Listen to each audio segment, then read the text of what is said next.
Hey everyone, welcome to this channel. My name is Sakshi. आज हम lecture 2 start करने वाले हैं पीएनएस का। हमने कल के लेक्चर में सेक्शन 1 और 2 सेक्शन 2 के सब सेक्शन 10 तक हमने किया था, जिसमें कि जेंडर की डेफिनेशन दी गई है। तो हम डेफिनेशन क्लॉज अपना देख रहे थे। आज हम इससे आगे का देखने वाले हैं। तो सब सेक्शन 11 ऑफ सेक्शन 2 हम स्टार्ट करने वाले हैं।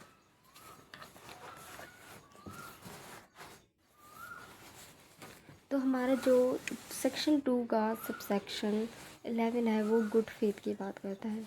Nothing is said to be done or believe in good faith which is done or believed without due care and attention. Let's read in Hindi.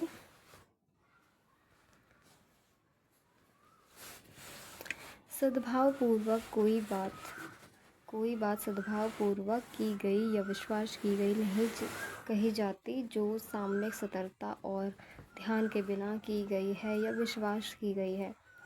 जो ये वाला हमारा क्लॉज है, ये नेगेटिव में थोड़ा सा डिफाइन करता है गुड फेथ को, कि कोई भी बात सद्भावपूर्वक यानी गुड फेथ में या फिर गुड इंटेंशन में की गई या विश्वास की गई नहीं समझी जाएगी, जो साम्यक सतर्कता और ध्यान के बिना की गई हो। अगर कोई कार्य साम्यक सतर्कता और ध्यान से की जाती है तो ही उसको हम सद्भावपूर्वक या फिर गुड फेथ में किया गया कार्य मानेंगे, अदरवाइज़ हम उसको नहीं मानेंगे। यानी आपका इंटेंशन अच्छा होना चाहिए, आपने पूरी जांच की हो उस चीज़ की और सतर्कता बरती हो, जितना भी उसमें रिक्वायरमेंट था, और अपने बहुत ध्यान से उस कार्य को किया हो। ओके, तो हम आई होप कि आपको समझ में आ गया होगा ये। हम नेक्स्ट डेफिनेशन पर चलते हैं। सेक्शन 2 का सब सेक्शन 12 है, गवर्नमेंट की बात करता है। Government means the central government और स्टेट गवर्नमेंट। ये सिंपली कहता है कि सरकार से केंद्र सरकार या कोई राज्य सरकार अभिप्रेत है। यानी कि जो हमारा सेंट्रल गवर्नमेंट है और स्टेट गवर्नमेंट है, उसको ये एक्सप्लेन करता है यहाँ पे। उसी को स्टेट की डेफिनेशन में गवर्नमेंट की डेफिनेशन में काउंट करता है। तो बहुत बहुत सिंपल है ये। आप नेक्स्ट पर चलते हैं। हमारा नेक्स्ट है सब सेक्शन 13, हार्बर की बात करते हैं। Harbour includes simply a person with shelter, food, drink, money, clothes, arms, ammunition or means of conveyance or the assisting a person by any means, whether of the same kind as those uh, enumerated in this clause, or not to evade apprehension. Let's read in Hindi.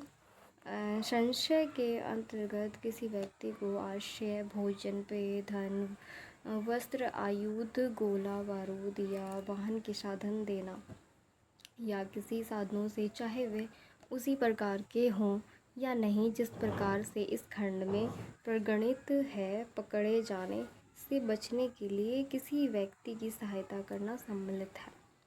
संशय का अर्थ है यहाँ पर किसी को आश्रय देना या किसी की सहायता करना। और आश्रय सहायता हम किसी भी तरह से कर सकते हैं, जैसे किसी को आश्रय दे रहे हैं, भोजन दे रहे हैं, पानी, पेयजल, धन, किसी भी तरह से वस्त्र, आयुध, गोला बारूद या वाहन, किसी भी तरह का साधन हम इसकी हेल्प कर रहे हैं किसी भी तरह से, तो ये संशय में आएगा। अगर कोई व्यक्ति जो अपराध कर रहा है या अपराध करने के बाद वो भाग रहा है, तो उसको पकड़े जाने से बचाने के लिए उसकी सहायता करना, ये भी संशय में आएगा। आप किसी की भी तरह की अगर मदद करते हो, किसी भी अपराधी की जो भाग रहा है, जिसने अपराध किया है, उसको आप रख रहे हो, उसकी हेल्प कर रहे हो, दैट इज़ कॉल्ड संशय, in English harbour. Next 14 injury की बात करता है। Injury means any harm whatever illegally caused any person in body, mind, reputation or property. क्षति से कोई हानि अभिप्रेत है जो किसी व्यक्ति के शरीर, मन, ख्याति मतलब रेपुटेशन को बोलते हैं हम, या संपत्ति को अवैध रूप से कारित हुई है। यहाँ पे इंजरी का सिंपली मीन ये है कि यदि कोई व्यक्ति किसी व्यक्ति के शरीर को नुकसान पहुँचाता है, क्षति पहुँचाता है, या उसके मन को क्षति पहुँचाता है यानी मानसिक रूप से, यह उसकी ख्याति यानी कि उसकी रेपुटेशन को नुकसान पहुँचाता है, कुछ भी ऐसे अपशब्द बोलता है, या उसकी संपत्ति को नुकसान पहुँचाता है, अवैध रूप से कारित हुई है, ये कहा जाएगा कि क्षति उसकी अवैध रूप से कारित की गई है। मतलब इस तरह की अपमानी इसमें आती है। तो हम उसका नेक्स्ट डेफिनेशन देख लेते हैं। छोटे छोटे हैं कुछ और कुछ थोड़े से बड़े भी हैं डेफिनेशंस इसके। क्लॉज 15 है हमारा इलीगल की बात करता है क्लॉज 15।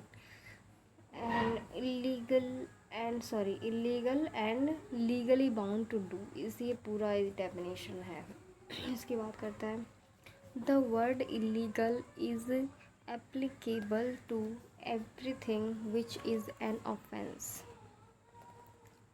यानी इलीगल वह है, इलीगल वर्ड उस चीज़ पे अप्लाई होगा जो भी चीज़ें ऑफेंस है, or which is prohibited by law, जिसको प्रोहिबिट किया गया है, रोका गया है करने से, or which furnished ground for a civil action, जिसके लिए सिविल एक्शन लिया जा सकता है, वो भी इलीगल में काउंट होगा। जैसे कि इसका कॉन्ट्रैक्ट हो गया, इसका एग्जांपल सिविल एक्शन टॉर्ट हो गया। And a person is said to be legally bound to do, यहाँ लीगली बाउंड टू डू का मीनिंग बताया जा रहा है, whether it is illegal in him to omit. Omit का मतलब मैंने बताया था, जो भी करना था वो नहीं किया, ओमिशन, वो आप ओमिट में आता है, जो कार्य आपको करना था वो आपने नहीं किया। इसको एक बार हिंदी में हम देख लेते हैं। अवैध और करने के लिए वैध रूप से आबद्ध। अवैध शब्द प्रत्येक उस बात को लागू है जो अपराध है या जो विधि द्वारा प्रतिषिद्ध है या जो सिविल कार्यवाही के लिए आधार उत्पन्न करती है, और कोई व्यक्ति उस बात को करने के लिए वैध रूप से आबद्ध कहा जाता है जिसका लोभ करना उसके लिए अवैध है। यहाँ पे सिंपली यहाँ पे आप समझ सकते हो, अवैध शब्द का मतलब बताया गया है उस बात को लागू है, मतलब अवैध शब्द इलीगल वर्ड जो है ये उस पर लागू होगा, ये डेफिनेशन, जो अपराध है या जो विधि द्वारा प्रोहिबिट है, प्रतिषिद्ध है, जिसको रोक लगाई गई है और आप वही कार्य कर रहे हो, या जो सिविल कार्यवाही के लिए आधार उत्पन्न करती है, यानी कोई भी ऐसा कार्य आप करते हो जिसके लिए आपके खिलाफ सिविल एक्शन लिया जा सकता है, कार्यवाही की जा सकती है, तो आप इलीगली एक्ट करते हो, इलीगल है वो एक्ट। और कोई व्यक्ति उस बात को करने के लिए वैध रूप से आबद्ध है, यहाँ पे दूसरे वर्ड का जो मीनिंग है वैध रूप से आबद्ध, इसकी मतलब बताया जा रहा है, वैध रूप से आबद्ध है कहा जाता है जिसका लोभ करना उसके लिए अवैध है। मतलब कोई कार्य आपको करने के लिए बोला है बट आप नहीं करते हो तो वो लोभ होगा, मतलब आप भूल गए या आपने नहीं किया और आपको वो करना था तो वो लोभ कहलाता है। ओमिट भी बोलते हैं इसको, ओमिशन बोलते हैं, मैंने कल की वीडियो में ओमिशन को समझाया भी था। तो उसके लिए लोभ करना उसके लिए अवैध है, यानी आप उस कार्य को नहीं करते तो वो अवैध में काउंट होगा। यानी कहने का सिंपली मतलब ये है यहाँ पे, एक तो जो चीज़ें अपराध है और जो प्रोहिबिटेड बाय लॉ है जिसके खिलाफ सिविल एक्शन लिया जा सकता है। आप इस पॉइंट को नोट कर लीजिएगा, एक सिस्टमेटिकली आपने बेयर एक्ट में आप नोट कर लीजिएगा जैसे कि आपको क्लियर हो जाए। तो ये तीन चीज़ें आप नोट कर लीजिएगा, एक तो जो चीज़ अपराध है, जो प्रोहिबिटेड बाय लॉ है और जिसके खिलाफ सिविल एक्शन लिया जा सकता है, और जो लोभ है, जिस चीज़ को करने के लिए कहा गया बट नहीं किया। तो ये 4 पॉइंट आप नोट कर लीजिएगा, अवैध में ये चीज़ें आती हैं।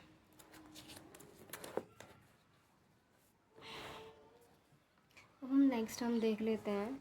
नेक्स्ट जो डेफिनेशन है हमारी जज का मीनिंग बताया गया है इसमें। क्लॉज 16, जज means a person who is officially designated as a जज and includes a person who is empowered by law to give in any legal proceeding, civil or criminal, a definitive judgment।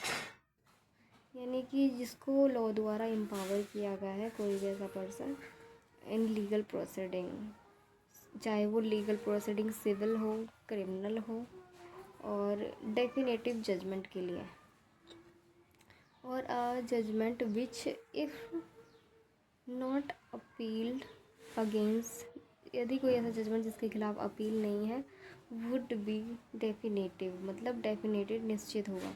और a judgment which if confirmed by some other authority, यदि किसी other authority द्वारा उसको confirm की जाती है, would be definitive, यानी वो डेफिनेटिव हो सकती है बाद में। एक बार हिंदी में हम इसको देख लेते हैं इस पॉइंट को।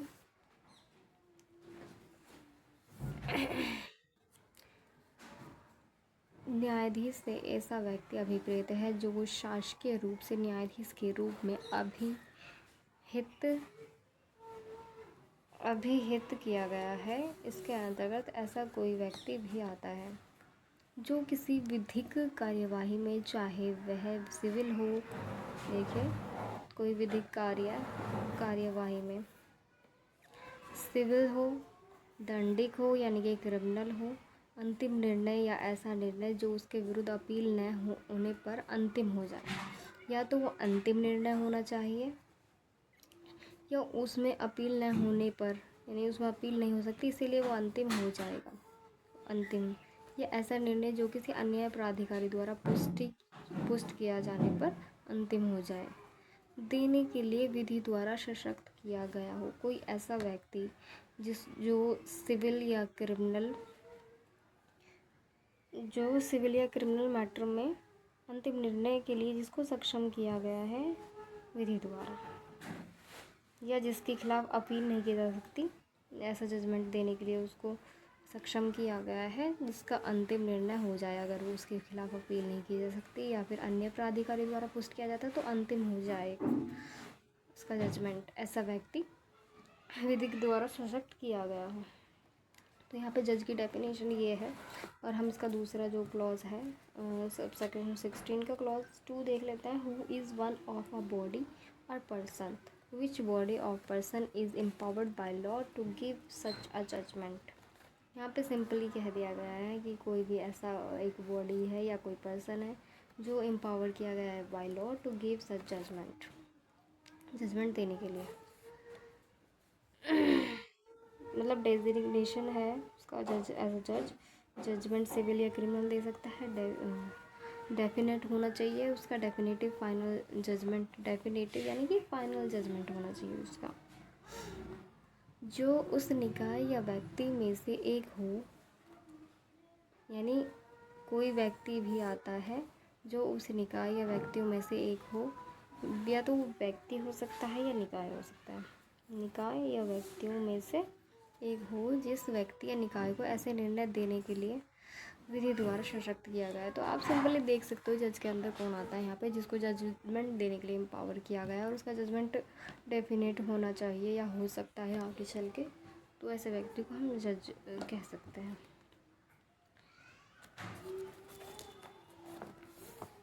अब हम इसका इलस्ट्रेशन देख लेते हैं।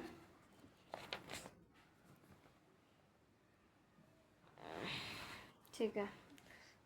Magistrate exercising jurisdiction in respect of a charge on which he is power to sentences to fine or imprisonment with or without appeal is a judge।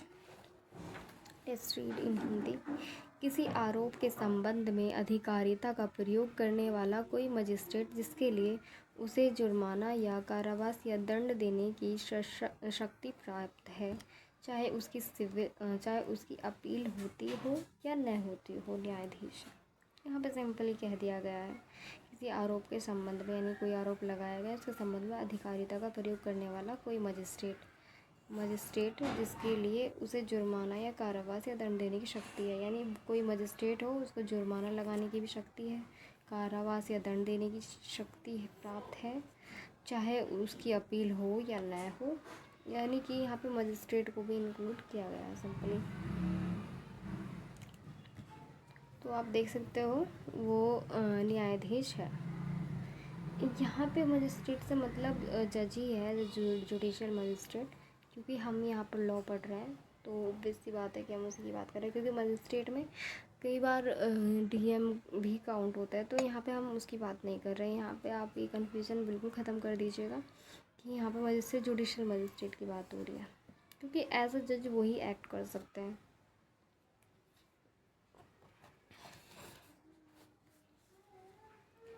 अब हम इसका देख लेते हैं। ये सब सेक्शन 17 लाइफ की बात करता है।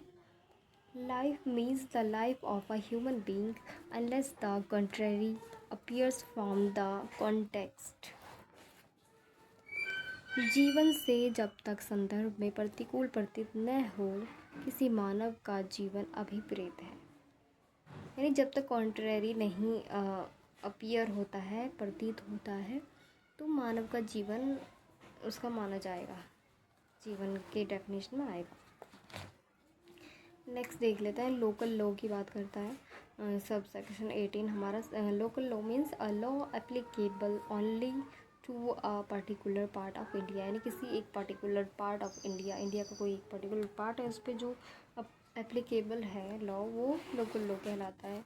हिंदी में देख लेते हैं। स्थानीय विधि से ऐसी विधि अभिप्रेत है जो भारत के किसी विशिष्ट भाग को ही लागू होती है। सिंपली हाँ, इसमें कोई बहुत बड़ा रॉकेट साइंस नहीं है। सेक्शन 2 का सब सेक्शन 19 मैन की बात करता है। Definition of man. Man means male human being of any as. यानी किसी भी एज का मेल, यानी कि नर जिसको बोलते हैं हम हिंदी में, पुरुष से किसी भी आयु का मानव नर अभिप्रेत है। नेक्स्ट डेफिनेशन है सब सेक्शन 20 सेक्शन 2 का। मंथ एंड ईयर को डिफाइन करता है। ये कहता है कि wherever the word months और year month or the word year is used, it is to be understood that the month or the year is to be reckoned according to the Gregorian calendar. कहते हैं मास और वर्ष। जहाँ कहीं मास शब्द या वर्ष शब्द का प्रयोग किया गया है, वहाँ यह समझा जाना है कि मास या वर्ष की गणना ग्रेगोरियन कैलेंडर के अनुसार की जा रही है। तो फ्रेंड्स, जो ग्रेगोरियन कैलेंडर है वो पूरे वर्ल्ड में एप्लीकेबल होता है। कैलेंडर हमारे और भी तरह का होता है, जैसे हमारा सितंबर हो गया, तो हमारा ग्रेगोरियन कैलेंडर फुल वर्ल्ड पर अप्लाई होता है। हमारे इंडिया में भी इसको फॉलो किया जाता है। तो यहाँ पे ग्रेगोरियन कैलेंडर की बात हो रही है कि यानी जो मंथ है या ईयर है वो ग्रेगोरियन कैलेंडर के अनुसार गणना की जाएगी। मंथ, मास या वर्ष की गणना ग्रेगोरियन कैलेंडर के अनुसार की जानी है। नेक्स्ट हम देख लेते हैं उसका सब सेक्शन 21 मूवेबल प्रॉपर्टी की बात करता है। Movable property includes property of every description except land and thing attach to the earth, जो कि भूमि से अटैच है या फिर permanently fastened to anything which is attached to the earth. Let's read in Hindi. चल संपत्ति के अंतर्गत भूमि और वे चीज़ें जो भूबद्ध है या भूबद्ध किसी चीज़ से स्थायी रूप से जकड़ी हुई है के सिवाय प्रत्येक प्रकार की संपत्ति आती है। यानी कि यहाँ पे भूमि और वे चीज़ें जो भूबद्ध है या भूबद्ध किसी चीज़ से जकड़ी हुई है, इसके सिवाय प्रत्येक प्रकार की चल संपत्ति यानी मूवेबल प्रॉपर्टी है। अब यहाँ पे थोड़ा सा समझने की ज़रूरत है। एक तो कोई चीज़ होती है जो, एक तो भूमि हो गया, और वे चीज़ होगी जो भूमि जो है उससे भूबद्ध है, यानी कि जकड़ी हुई है। जैसे कोई विंडो है, वो उसमें भूबद्ध है, भूमि में उसको मानेंगे हम, या भूबद्ध किसी चीज़ से स्थायी रूप से जकड़ी हुई है। अब यहाँ पे एक दूसरी ये चीज़ है, जैसे कोई चीज़ भूबद्ध है और उस चीज़ से वो स्थायी रूप से जकड़ी हुई है, यानी कोई मान लो आप स्तंभ मान लो, खंभा मान लो, और उसमें कोई चीज़ें स्थायी रूप से जकड़ी हुई है कि उसको अलग नहीं किया जा सकता, उसको अलग करना बहुत ही मुश्किल है, या उसको डिस्ट्रॉय करके अलग किया जा सकता है। तो वो चीज़ें जो भूबद्ध है उसमें कोई चीज़ स्थायी रूप से जकड़ी हुई है, ठीक है। तो उनके सिवा प्रत्येक प्रकार की संपत्ति आती है मूवेबल प्रॉपर्टी में। नेक्स्ट देख लेते हैं हमारा नंबर। नेक्स्ट डेफिनेशन हमारा नंबर का है, number unless the contrary appears from the context word importing the singular number includes the plural number, and words importing the plural number includes the singular number। यहाँ simply कहा गया है कि वचन जब तक कि संदर्भ में प्रतिकूल प्रतीत न हो, एक वचन के घोतक शब्द के अंतर्गत बहुवचन भी है और बहुवचन के घोतक शब्द के अंतर्गत एक वचन भी है। यानी एक वचन यानी सिंगुलर जैसे कोई वर्ड है तो उसमें प्लूरल वर्ड भी इंक्लूड माना जाएगा इसमें नंबर में। जैसे पर्सन्स है तो पर्सन है, पर्सन हम लिखते हैं, सिंगल पर्सन को इंडिकेट करते हैं, उसमें अगर हम पर्सन्स लगा देते हैं तो बहुत सारे पर्सन्स हो जाते हैं। तो इसमें पर्सन में ये माना जाएगा पर्सन्स इंक्लूड है, और पर्सन्स में माना जाएगा कि पर्सन इंक्लूड है, क्योंकि यहाँ दे भी रखा है एक वचन के घोतक शब्द के अंतर्गत बहुवचन और बहुवचन के घोतक शब्द के अंतर्गत एक वचन। देख लीजिए आप, जैसे थिंग्स है, कोई चीज़ है तो उसमें थिंक, ठीक है। अब हम नेक्स्ट हमारा डेफिनेशन देख लेते हैं। नेक्स्ट डेफिनेशन हमारी oath, subsection 23। Oaths includes a solemn affirmation substituted by law for an oath, and any declaration required or authorized by law to be made before a public servant or to be used for the purpose of proof whether in the court or not। यहाँ पे शपथ के अंतर्गत किसी शपथ के लिए विधि द्वारा प्रतिस्थापित सत्यनिष्ठ प्रतिज्ञा और ऐसी कोई घोषणा, प्रतिज्ञान आप अंडरलाइन नोट करते जाइएगा, प्रतिज्ञान घोषणा जिसकी किसी लोक सेवा के साथ समक्ष किया जाना या न्यायालय में या अन्यथा सबूत के प्रयोजन के लिए उपयोग किया जाना विधि द्वारा अपेक्षित या प्राधिकृत है आती है। यानी शपथ के अंतर्गत प्रतिज्ञा कोई घोषणा आती है या लोक सेवक के समक्ष किया जाना या न्यायालय में या अन्यथा सबूत के प्रयोजन के लिए उपयोग किया जाना विधि द्वारा अपेक्षित है। जैसे हम कोर्ट में ओथ हम करते हैं, शपथ लेते हैं कि मैं जो कहूँगा सच कहूँगा, सच के सिवा कुछ भी नहीं कहूँगा, तो वो चीज़ें इसमें आती हैं। या इसमें इन प्रतिज्ञा हम कोई करते हैं या घोषणा करते हैं, वो भी चीज़ें इसमें इंक्लूड होती हैं। नेक्स्ट हमारा है नेक्स्ट हमने कितनी डेफिनेशन कर लिया,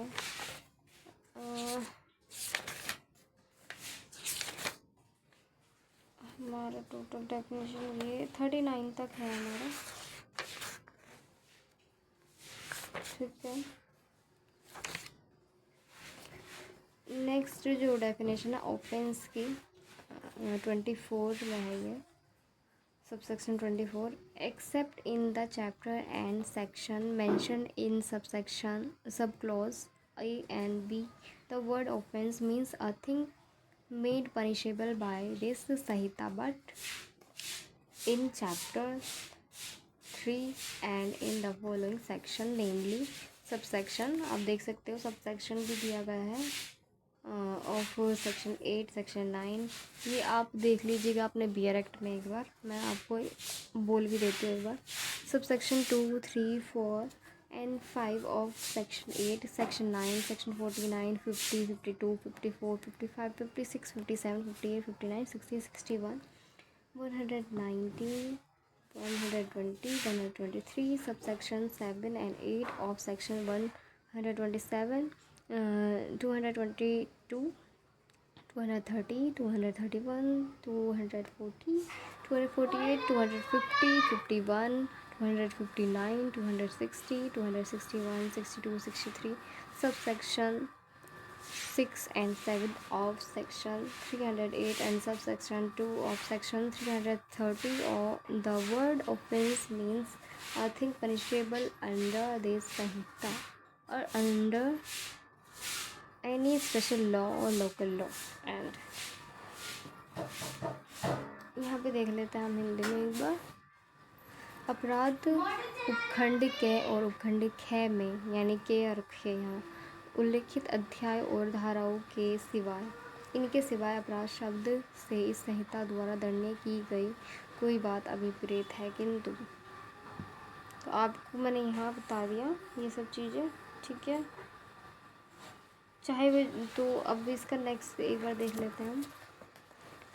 बी में क्या कहा गया है? In subsection 1 of section 189, section 211, 12, 38, 39, 249, 53, 253 and subsection 1 of section 223, 29, the word offense shall have the same meaning when the act punishable under the special law or local law is punishable under such law with imprisonment for a term of 6 months or more, whether with the without fine।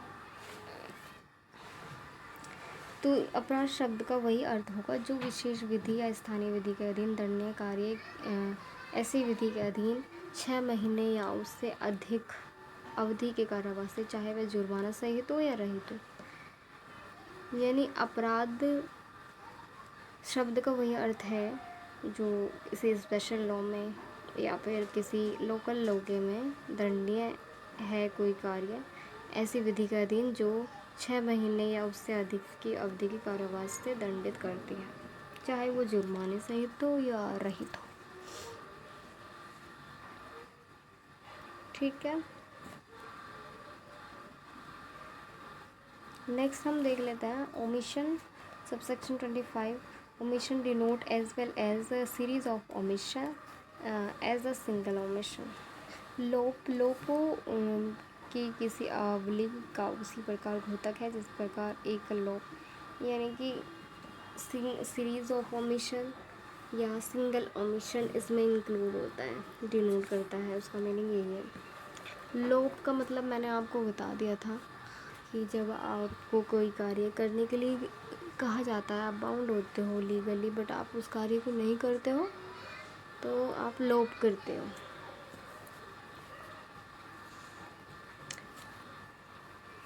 अब हमारा जो है section subsection 26 है, person की बात करता है। Person includes any company और एसोसिएशन और body of person whether incorporated और नॉट, चाहे वो इनकॉर्पोरेट की गई हो या नहीं की गई हो। हिंदी में देख लेते हैं एक बार। व्यक्ति के अंतर्गत कोई भी कंपनी या संगम या व्यक्ति निकाय, चाहे वह निगमित हो या नहीं हो। तो व्यक्ति के अंतर्गत कंपनी, संगम, व्यक्ति निकाय, चाहे वह निगमित हो या ना हो, इनकॉर्पोरेट हुई हो या ना हो। ठीक है, अब हम सबसेक्शन 27 पब्लिक की बात करते हैं। Public includes any class of the public और एनी कम्युनिटी। यहाँ पे लोग के अंतर्गत कोई भी वर्ग या कोई भी समुदाय आता है। समुदाय, कोई भी वर्ग हो सकता है। ठीक है, बहुत ही ब्रॉड है ये, एक तरह से स्पेसिफाई नहीं किया गया है। पब्लिक वर्ड खुद में ब्रॉड है, इसीलिए भी। अब हम सबसेक्शन 28 देख लेते हैं। Public servant means a person falling under any of the description, namely every commissioned officer in any army, navy और एयर फोर्स। यहाँ पे बहुत सारे क्लोज दी गई हैं। एवरी जजेस includes any person empowered by law to discharge whether by himself or as a member of any body of person any adjudicatory functions. Clause 6. Every officer of a court, including a liquidator, receiver or commissioner whose duty it is as such officer to investigate or report on any matter of law or fact, or to make authenticate or keep any document, or to take charge or dispose of any property, or to execute any judicial process, or to administer any oath, or to interpret or to preserve order in the court, and every person specially authorized by court to perform any of such duties. यहाँ पे जो है बहुत सारे close दिए गए हैं, आप देख सकते हैं यहाँ पर कि दिया गया है। यहाँ पे जो है हमारा लोक सेवा से ऐसे कोई व्यक्ति अभिप्रेत है जो निम्नलिखित वर्णों में से किसी के अधीन आता है, अर्थात सेना, नौसेना, वायुसेना, प्रत्येक आयुक्त अधिकारी, प्रत्येक न्यायाधीश, जिसके अंतर्गत ऐसा कोई भी व्यक्ति आता है जो किन्हीं न्यायी निर्णायक कृत्य का, चाहे वह सभी या व्यक्तियों के किसी निकाय के सदस्य के रूप में निर्वहन करने के लिए विधि द्वारा सशक्त किया गया है। ओके, तो कोई भी जो विधि द्वारा सशक्त किया गया है न्याय निर्णय कृत्यों का, चाहे वह सभी व्यक्ति के किसी निकाय के सदस्य के रूप में किया गया हो निर्वहन करने के लिए। ठीक है, प्रत्येक न्यायाधीश, इसके अंदर कोई भी ऐसा व्यक्ति भी आता है जो किन्हीं न्याय निर्णय मतलब न्यायिक कार्य करने के लिए उसको व्यक्तियों स्वयं या व्यक्तियों के किसी निकाय के सदस्य के रूप में निर्वाहित करने के लिए विधि द्वारा सशक्त किया गया है। ठीक है, नेक्स्ट है न्यायालय का प्रत्येक अधिकारी। यहाँ पे न्यायालय का प्रत्येक अधिकारी कोई भी आ सकता है जो न्यायिक कार्य को करता है, जिसके अंतर्गत समापक, रिसीवर, कमिश्नर आता है, जिसके ऐसे अधिकार के नाते यह कर्तव्य है कि वह विधि द्वारा या तथ्य के किसी मामले में अन्वेषण, इन्वेस्टिगेशन या रिपोर्ट करे, या कोई दस्तावेज बनाए, या अधिप्रमाणीकृत करे या रखे, या किसी संपत्ति का भार संभाले, या संपत्ति का व्यय करे, या किसी न्यायिक आदेशिका का निष्पादन करे, या कोई शपथ ग्रहण कराए या निर्वाचन करे, या न्यायालय के में व्यवस्था बनाए रखे, और प्रत्येक व्यक्ति जिसे ऐसे कर्तव्य में से किन्हीं का पालन करने के लिए न्यायालय द्वारा विशेष रूप से प्राधिकृत किया गया, यानी किसी व्यक्ति को विशेष रूप से प्राधिकृत किया गया है न्यायालय द्वारा, वो भी इसमें आता है। इसको आप बहुत ज़्यादा मतलब इतना लिखने की ज़रूरत नहीं, आप बस नोट कर लीजिएगा। इसमें नौसेना, वायुसेना, प्रत्येक आयुक्त अधिकारी, उसमें प्रत्येक न्यायाधीश, ये जो व्यक्ति न्यायिक निर्णायक कृत्य करने के लिए विधि द्वारा सशक्त किया गया है। थर्ड में प्रत्येक, यहाँ पे जो न्यायालय से संबंधित कोई भी व्यक्ति अगर कार्य करता है या न्यायालय द्वारा उसको स्पेशली प्राधिकृत किया गया है, इतना बस आप लिख लीजिएगा, बहुत ज़्यादा इसमें लिखने की ज़रूरत नहीं। आप ज़्यादा करेंगे तो यहाँ समापक, रिसीवर जो मैंने ये, कमिश्नर जो इन्वेस्टिगेशन करता है, रिपोर्ट करता है, ये जो प्रॉपर्टी से संबंधित भार संभालता है। आप इन कुछ पॉइंट्स को बस नोट कर लीजिएगा। ओके, फ्रेंड्स जो आगे की है इनको भी मैं आपको बताऊंगी, अच्छे से एक्सप्लेन करूँगी। बट आज के लिए इतना ही कि ये पहले वीडियो बहुत ज़्यादा लॉन्ग हो जाएगी, नहीं तो हम इसको कल डिस्कस करेंगे। कल हम इसको फिनिश करके, ठीक है, मैं शॉर्ट में आपको बता दूँगी, आप नोट कर लीजिएगा। हम कल पूरा कंप्लीट कर देंगे इसको। तो फ्रेंड्स आज के लिए इतना ही। Thanks for watching this video. अगर आपको ये वीडियो अच्छी लगती है तो आप लाइक करें, सब्सक्राइब करें चैनल को, जैसे कि आपको नोटिफिकेशन मिलती रहे, और शेयर करें अपने फ्रेंड्स के साथ, दोस्तों के साथ। ठीक है, मिलते हैं कल हम फिर से इसी चैनल पर। Bye bye.